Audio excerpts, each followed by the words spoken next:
Sophia was only 13 when she vanished in the mountains. No body was found. No trail lasted more than a few days. Eventually, people stopped searching and started calling her a legend. Even now, after 25 years, I still can't fully believe what I witnessed. My hands were shaking. My heart was pounding so hard I could hear it in my ears. Every instinct told me I was looking at something that shouldn't exist. She wasn't just alive. She wasn't just surviving. She had grown up there, raised by the mountains themselves, and she wasn't alone. Something else had been living with her. Something wild, something intelligent, something that had never known humans until her. I've kept this story buried for years. What I saw that day changed everything I thought I knew about survival, humanity, and the thin line between the two. And once you hear what happened next, you'll understand why some secrets are never meant to be found. Sophia Jones was 13 years old when she disappeared into the mountains. By the time anyone saw her again, she was 38 years old. For most of her life, she lived alone among the jagged, unforgiving peaks of a remote mountain range far beyond marked trails or rescue routes.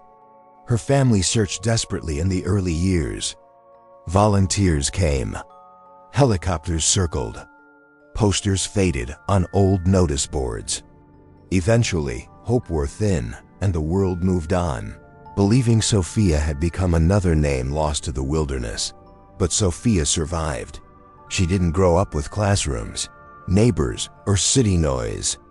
Her childhood ended the moment she was swallowed by the mountains. Instead of streets and schoolyards, she learned from trees, rocks, rivers, and weather patterns. Her days revolved around survival, finding edible plants, tracking small animals, building shelters strong enough to withstand snow and wind. Every mistake carried consequences. Every lesson was learned the hard way. There were no phones, no electricity, no voices calling her name. Just silence, broken only by wind through pine needles or distant animal calls. Over time, Sophia stopped thinking like a lost child and began thinking like the land itself, slow, alert, and watchful. She observed animals more than humans, learning their habits, their warnings, and their rhythms. She learned patience by waiting, awareness by listening, survival by understanding when to move and when to disappear. The mountains became both her prison and her protector. Isolation shaped her, but it didn't break her. Against all odds, Sophia found companionship in that wilderness. Not the kind anyone would expect. Not human, not tame, but something that shared her world, learned her presence, and changed the course of her life forever. Something no one would believe unless they had seen it themselves. Mornings in the mountains began with sharp, clean air that burned the lungs awake. Birdsong echoed between the trees, layered over the distant murmur of mountain streams cutting through stone. Sophia rose with the light, not by choice, but by instinct. The cold demanded movement, and stillness was dangerous. She learned early that the mountains rewarded those who respected their rhythm. Evenings were different. Fog rolled down from higher peaks, swallowing trees and blurring familiar paths. Shadows stretched unnaturally across the rocks as the sun disappeared, turning the land into a maze of shifting shapes. The temperature dropped fast and silence settled heavily, broken only by wind threading through the cliffs. Sophia's days followed a careful routine. She gathered berries and roots she had memorized over years of trial and error. She hunted small game when she could, setting traps before dawn and checking them before dusk. Some days she succeeded. Some days she went hungry. Fire was her constant companion, warmth, protection, and the only barrier between her and the dark. She guarded it fiercely, feeding it as if it were alive. Over time, she noticed patterns in the animals around her. On certain nights, the forest emptied. Birds vanished. Insects went quiet. Even predators stayed hidden. Other nights, creatures lingered at the edges of her camp, watching from the darkness. She could feel their eyes, long before she ever saw movement. There was one place she returned to often, a narrow cliff overlooking the valley below. From there, the world opened wide. She could see miles of untouched wilderness stretching endlessly, a reminder of how small she was and how deeply she was woven into the land. It was the only place where she allowed herself to sit without scanning every shadow. Once, as she tended her fire, a crow landed nearby and dropped a feather at her feet. It was darker and thicker than any she had seen before. The moment lingered too long. The bird watched her, silent, before disappearing into the trees. The feather felt wrong in her hands, unfamiliar in a way she couldn't explain. The mountains were her home. They had kept her alive when the world believed she was gone. Yet no matter how familiar the land became, something always hovered just beyond her vision, unseen, unspoken. And on certain nights when the wind moved through the trees just right, it didn't sound natural. It sounded like a warning. The first signs were subtle, easy to dismiss if someone wanted to believe the world was still normal. Animals began behaving in ways Sophia had never seen before. Deer would stand frozen at the tree line, staring into nothing, their bodies tense as if waiting for permission to run. Wolves that once howled through the valleys fell completely silent, leaving nights unnaturally empty. Birds were the most unsettling. Flocks would suddenly scatter from the trees without warning, exploding into the sky as if fleeing an invisible threat. Sometimes they vanished all at once, leaving behind a silence so complete it felt deliberate. Then Sophia found the footprints. They appeared one morning near the edge of her camp, pressed deep into the soft earth. They were far too large to belong to any animal she recognized. Not human, not deer. The stride was wrong, longer, heavier. She studied them for a long time, tracing their outline with her eyes, but never touching them. Something about the tracks made her uneasy, as if acknowledging them would invite attention. She began noticing strange markings in the rocks, nearby scratches and patterns worn too high to be accidental. They didn't resemble natural erosion. They looked placed, intentional, as if something had been there before her. Watching, waiting, leaving signs behind, occasionally. While gathering food or scanning the tree line, she caught glimpses of movement far in the distance. Tall shapes slipping behind trees. Shadows that moved against the wind. Each time she looked directly, there was nothing. Just forest. Just stone. Just silence. Sophia told herself it was exhaustion, hunger, years of isolation playing tricks on her mind. She blamed the fog, the shifting light, the endless sameness of the wilderness. It was easier to believe that than the alternative. But instinct doesn't lie. As days passed, nights felt longer, heavier. Every sound seemed sharper, branches snapping, leaves shifting, distant thuds that echoed through the valley. Sleep came in fragments. She woke often, heart racing, sensing something just beyond her shelter, whatever it was. It wasn't passing through. Something unseen was learning her patterns, her routines, her presence, just as carefully as she had spent years learning the mountains themselves. The night it truly began, the mountains turned violent without warning. Thunder rolled across the cliffs like something enormous waking beneath the stone. Lightning split the sky, briefly illuminating the peaks before plunging everything back into darkness. The air grew sharp and bitter in minutes, the temperature dropping fast as wind tore through the canyons, screaming through narrow passes. Sophia moved on instinct. She secured her shelter, tightened every rope, reinforced weak points she had learned to recognize over years of survival. She checked her food stores twice, knowing storms had a way of stretching longer than expected. Her hands moved automatically, but her mind felt distracted, pulled outward by something she couldn't name. Then the snow started. It wasn't supposed to. Not this time of year. Thick flakes fell hard and fast, blanketing the ground and erasing familiar landmarks. Tracks vanished beneath white, paths disappeared, and the world narrowed to whatever light her fire could reach. Snow-muffled sound, creating an unnatural quiet between bursts of thunder. That was when the screech echoed through the valley. It cut through the storm high, raw and wrong. It didn't belong to any animal she had ever heard. It wasn't a howl. It wasn't a cry. It carried weight, distance, and intent. The sound seemed to bend around the cliffs, surrounding her rather than coming from one direction. Sophia froze. Every instinct told her to stay still, to let the storm pass and trust her shelter. But another instinct deeper, louder, pushed her to listen harder. The screech came again, closer this time. Beneath it, something else reached her ears. Footsteps, heavy, deliberate. They pressed into the fresh snow around her camp, slow and measured, circling just beyond the firelight. The steps didn't rush. They didn't stumble. Whatever was moving knew exactly where it was going. Snow crunched under weight far greater than her own, each sound landing like a warning.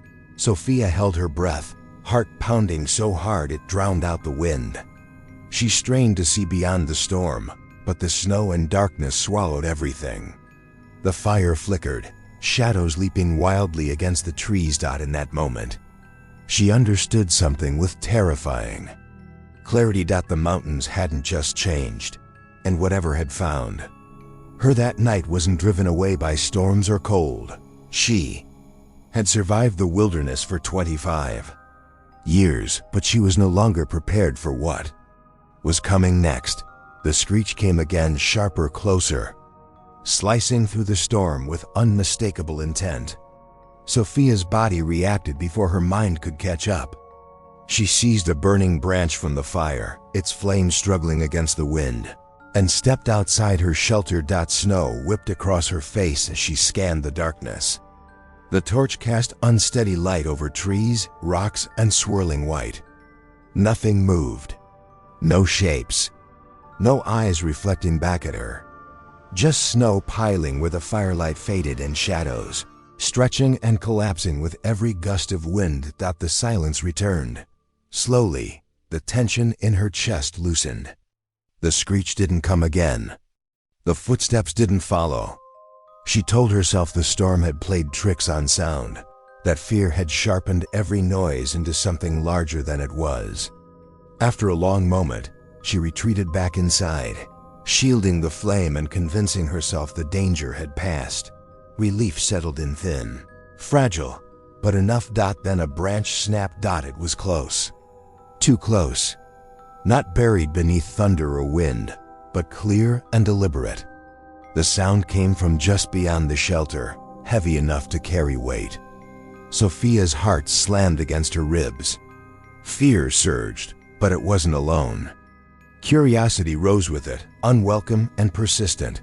She listened, every muscle tense. Something moved again, not fast, not frantic. A large shape shifted just beyond the edge of the firelight, momentarily blocking the glow before slipping back into darkness. She saw only a fragment, a broad outline, tall and solid, darker than the night around it. It wasn't an illusion. It had mass, presence. Sophia's mind raced. She weighed her choices with brutal clarity. Hide and wait, hoping it would leave. Or step forward and risk being seen. Both felt dangerous. Both felt final. The forest seemed to lean in around her, branches creaking, wind threading through trees like breath held too long.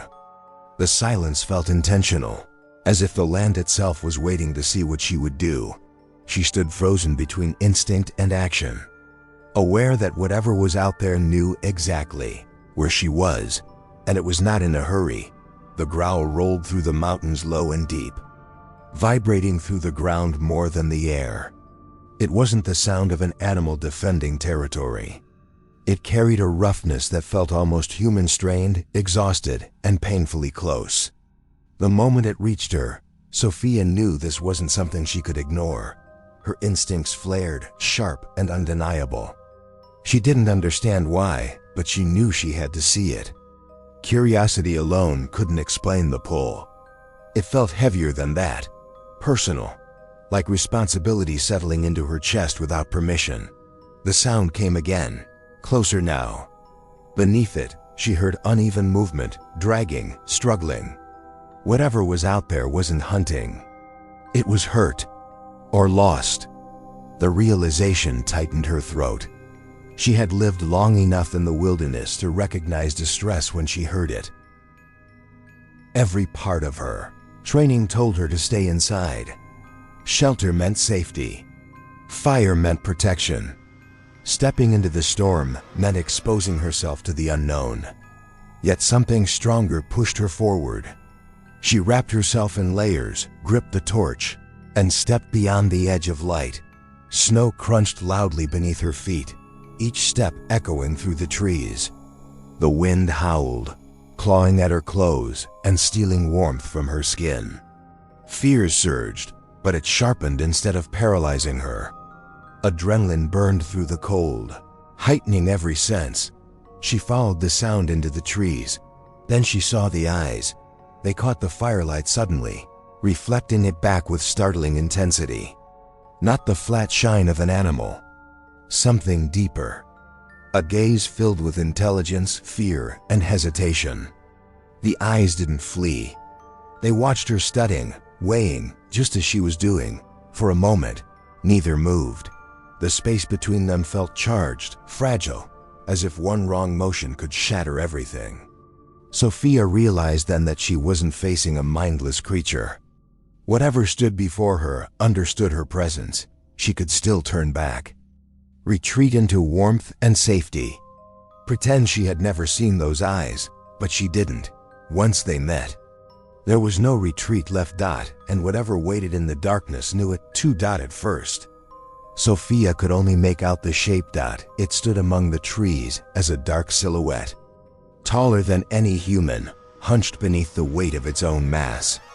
It blended with the forest so naturally that she might have missed it entirely if it hadn't moved slightly, shifting its weight as if testing the ground. The outline was wrong, too broad in the shoulders, too long in the arms. Not an animal she knew. Not a man. Then it moved, slowly, cautiously.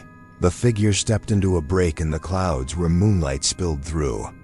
Long limbs emerged from the shadows, ending in hands that looked almost human, but not quite thick fingers, darkened claws catching the light. Its movement carried an odd balance, a blend of animal fluidity and something upright, deliberate. Every step felt measured, as though it had learned to walk this way through observation rather than instinct. Sophia's breath caught, and then she saw it fully. Matted fur covered its body, tangled and scarred, shifting in color beneath the moon. Its chest rose and fell heavily, breath fogging the air. But it was the eyes that rooted her in place, wide, alert, unmistakably intelligent. They reflected fear, curiosity, and recognition all at once. This was no mindless beast. It was aware. A creature without a name, standing at the edge of two worlds. It froze when it realized she wasn't running. Instead, it studied her the way she had studied animals for years, quietly, carefully, memorizing shape and movement. The distance between them closed inch by inch as it approached, lowering its head slightly, sniffing the air. Sophia didn't move. She let her torch dip, softening the light. After a long moment, it stopped, close enough for her to see the scars, close enough to feel its warmth through the cold. Something shifted then, subtle but permanent. No words were exchanged. No gestures demanded trust. Yet in that silence, something undeniable formed. A recognition. A bond born not from fear, but from understanding. Two beings shaped by the same wilderness, meeting at last. In that moment, Sophia didn't think about danger or logic. Fear faded into the background, replaced by something quieter and stronger. All she saw was vulnerability, an intelligent being standing alone in a world that showed no mercy to the weak. The mountains had taught her that survival wasn't only about strength. It was about recognizing need. Instinct took over where reason fell silent. She lowered her torch, reached slowly into her pack, and offered food without stepping closer. The gesture wasn't calculated. It was natural. The creature hesitated, then accepted. That single act changed everything. She shared warmth by extending the edge of her firelight, shared safety by never raising her voice or making sudden movements. Days turned into weeks. Weeks into months. Trust grew in silence, built through consistency rather than control. Over time, the space between them closed. They learned each other's boundaries, rhythms, and warnings. What formed wasn't ownership or dominance, but partnership, two survivors shaped by the same wilderness, choosing coexistence over fear. In a land that had taken everything from her, Sophia had found connection again, not with humanity, but with something just as real. The creature became Sophia's companion, almost like family, filling the vast emptiness of the mountains with presence and understanding. Together, they survived countless storms, navigated treacherous terrain, and endured the relentless isolation that had once defined her. Life alone. Evidence of their shared existence lingered everywhere: deep footprints, pressed into snow and soil, discarded objects carefully arranged, subtle signs that intelligence and intention thrived in the wild. Each mark told a story Sophia understood, even if no one else could. Eventually, she returned to civilization briefly, to remind herself of the world she had left behind. But the bond she had forged in the wilderness remained unbroken. The secret life she shared with the creature could never be fully abandoned. Life had changed. Sophia saw empathy, trust, and connection in ways few humans ever experience. Survival was no longer just about endurance. It was about understanding, companionship, and the silent lessons the mountains had always offered. Sophia realized that life wasn't only about humans. The mountains had taught her that other beings, intelligent, vulnerable, and unseen, deserved the same respect and care she hoped for herself. Connection didn't require words or shared species. It thrived wherever trust and empathy were present. She understood patience in ways the world outside could never teach. Observation became instinct. Humility became survival. Every storm, every frozen night, every shadow had been a teacher, shaping her understanding of life far beyond what ordinary society recognized. Even now, when she thought of the creature, she saw its eyes reflecting moonlight, steady and intelligent, meeting hers in quiet acknowledgement. Side by side, they stood in silence, united by a bond no one else could comprehend. It was a life hidden from the world. Yes, but richer, fuller, and more profound than anything Sophia could have imagined outside the mountains.